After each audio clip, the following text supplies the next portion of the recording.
They say silence is the purest sound in the universe, but that's only true until something speaks from within it. Somewhere between static and the breath you didn't know you were holding, there's a frequency that shouldn't exist. It doesn't broadcast on any map, doesn't belong to any station, and yet, it remembers you. This is the story of the 317 signal, the broadcast that began with a whisper, turned into a name, and ended with something that might still be listening.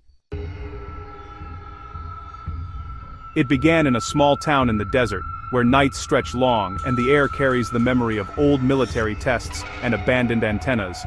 Evan was a hobbyist radio operator, the kind of man who found comfort in static. His garage was his sanctuary, walls lined with signal charts, wires coiled like sleeping snakes, and a loop antenna that hummed faintly with the Earth's hidden frequencies. Most nights, he listened for patterns: meteor bursts, satellites, ghost stations still looping Cold War numbers. But on a winter night at exactly 3:17 a.m., he heard something that didn't belong to any of them.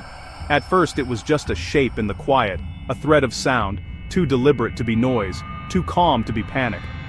Then came a voice. Not synthetic, not mechanical, but human, calm and measured, speaking numbers in a rhythm that felt almost ritualistic. 4, 6, 0, 7, 2. He noted them down in his logbook. Time, frequency, bearing. Then, before the voice faded, it said his name. Not a nickname, not an alias. His full name. And after a pause, it read an address. Not his current one, but the house where he grew up. A house that had been demolished years ago. Then the final words came through the static.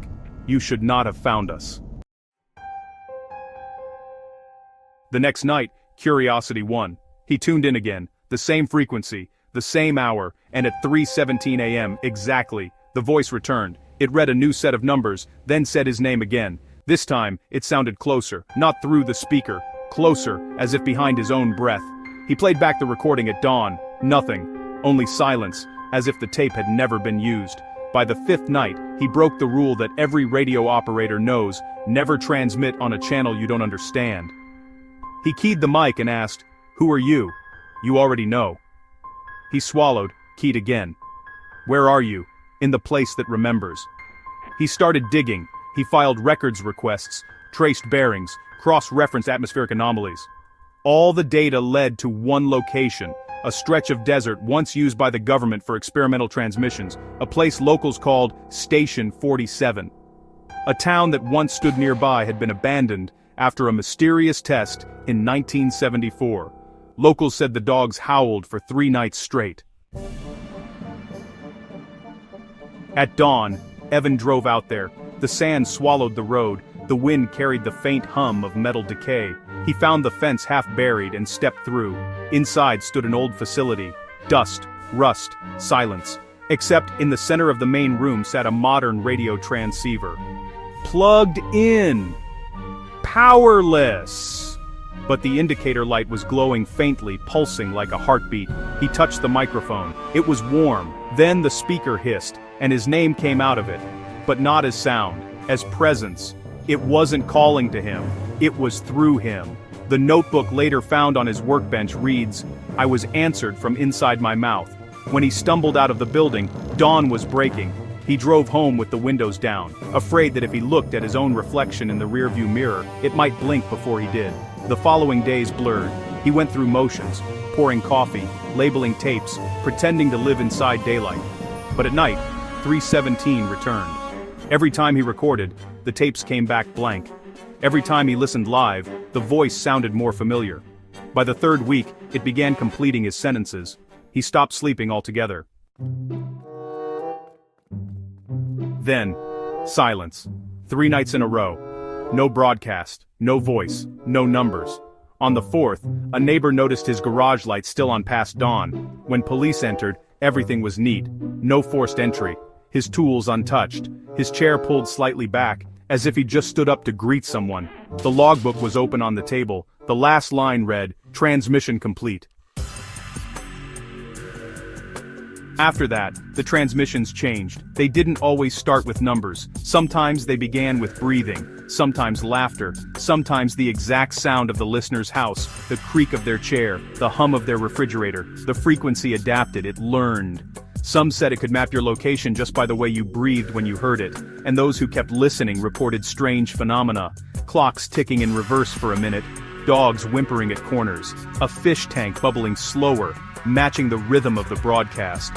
One man claimed his porch light blinked 5 times when the numbers began, then went completely still when his name was spoken, as if the house itself was listening. Skeptics called it mass hysteria, scientists called it pareidolia, the brain's talent for making patterns out of chaos. But others began to whisper something else, that the voice wasn't broadcasting, it was collecting.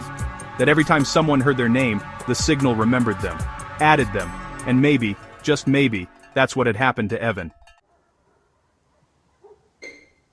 By late October, the 317 phenomenon had taken over online communities, radio forums, Reddit threads, even TikTok challenges where people tried tuning in at the precise time. Some recorded whispers, others only static, but a few claimed they heard themselves.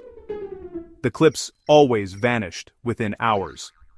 Accounts deleted. Phones wiped clean. In one especially chilling report, a ham operator in Montana described hearing the broadcast shift mid-sentence.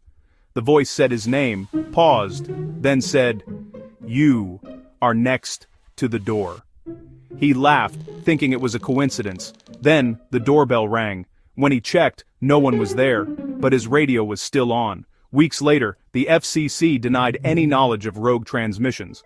They blamed interference, atmospheric bounce, maybe solar flares. But leaked documents suggested otherwise.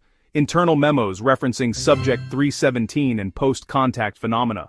The notes mentioned Station 47, its abandoned coordinates, and one classified phrase, persistence confirmed.